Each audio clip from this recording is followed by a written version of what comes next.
हित में हमेशा ही खुलकर विरोध करती रही है। कहने का तात्पर्य यह है कि कुल मिलाकर आरएसएस के सहयोग व समर्थन के बिना बीजेपी का अस्तित्व कुछ भी नहीं है।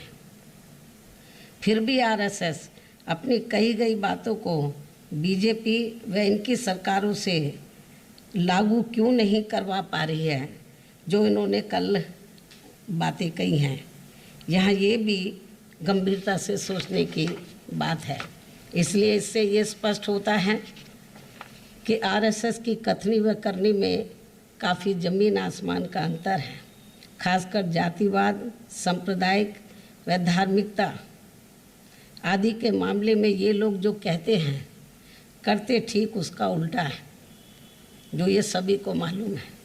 संक्षेप में अब मेरा यही कहना है कि आरएसएस प्रमुख का कल दिया गया ताज़ा बयान वास्तव में लोगों को न केवल अविश्वसनीय लगता है बल्कि मुंह में राम बगल में छुरी ही ज़्यादा लगता है। ऐसे में स्वाभाविक तौर पर जब तक आरएसएस, बीजेपी एंड कंपनी व इनकी सरकारों की संकीर्ण सोच व कार्यशैली आदि में सही सर्व समाज हितैषी संवैधानिक परिवर्तन नहीं आएगा, तो तब तक इनकी बातों पर खासकर मुस्लिम समाज द्वारा विश्वास करना बहुत मुश्किल लगता है। इसके अलावा यहाँ मैं धर्म परिवर्तन के मुद्दे को भी लेकर ये कहना चाहूँगी कि देश में डरा धमका के व लालच आदि देकर किसी का भी जबरन धर्म परिवर्तन कराना ये पूरे तौर से अवैध है, ठीक नहीं है, तथा ऐसे मामलों की सही जांच करा के इसके दोषियों के विरुद्ध सख्त कार्रवाई होनी चाहिए।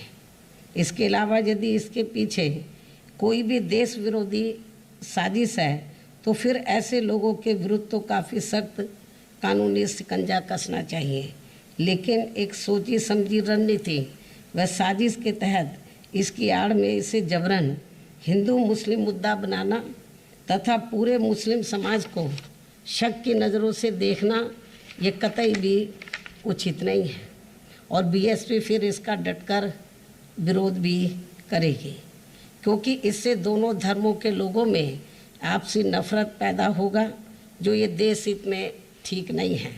इसके साथ ही ये कहना कि धर्म परिवर्तन की आड़ में देश को नुकसान पहुंचाने की यहाँ काफ़ी समय से साजिश चल रही है कि ये भी बात कही जा रही है, तो यहाँ इसको लेकर एक ये भी सवाल पैदा होता है कि इतने लंबे समय से अपने देश की खुफिया जांच एजेंसियां अभी तक क्या कर रही थी, और अब इसको लेकर जो भी कार्रवाई चल रही है ये तो बहुत पहले ही हो जानी चाहिए थी, जो नहीं की गई। तो इसके पीछे हमें इनका राजनीतिक स्वार्थ कुछ ज़्यादा नज़र आ रहा है और ऐसा लगता है कि इसे अब ये देश के कुछ राज्यों में होने वाले आगामी विधानसभा चुनाव में अपनी कमजोरियों पर पर्दा डालने के लिए राजनीतिक रंग देना चाहते हैं, और इनका यदि ऐसा कोई षड्यंत्र है तो फिर ये अपने देश के लिए अति दुर्भाग्यपूर्ण व अति निंदनीय भी है, और इस मामले में देश की जनता जरूर सावधान रहे।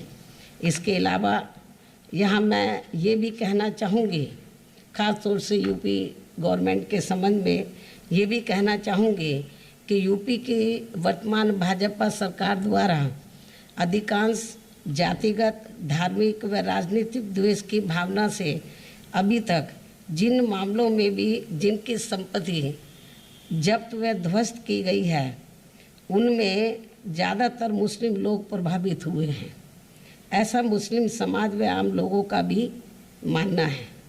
लेकिन इससे इनमें असुरक्षा की भावना पैदा हो रही है, ख़ासतौर से मुस्लिम समाज में, जो ये ठीक नहीं है।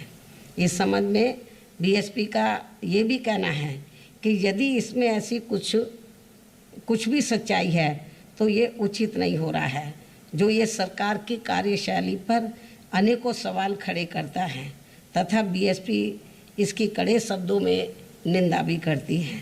इन्हीं ज़रूरी बातों के साथ ही अब मैं अपनी बात यहीं समाप्त करती हूँ। धन्यवाद।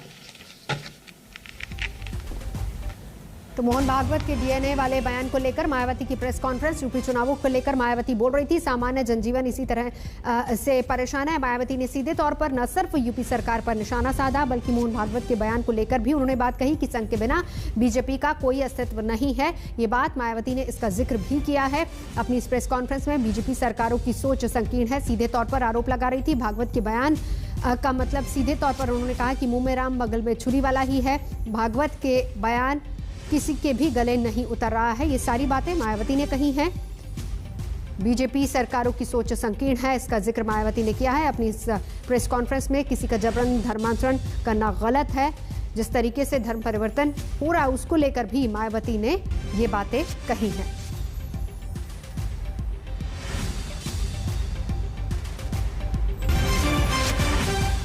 और इससे पहले मोहन भागवत ने क्या कहा था वो भी आपको सुन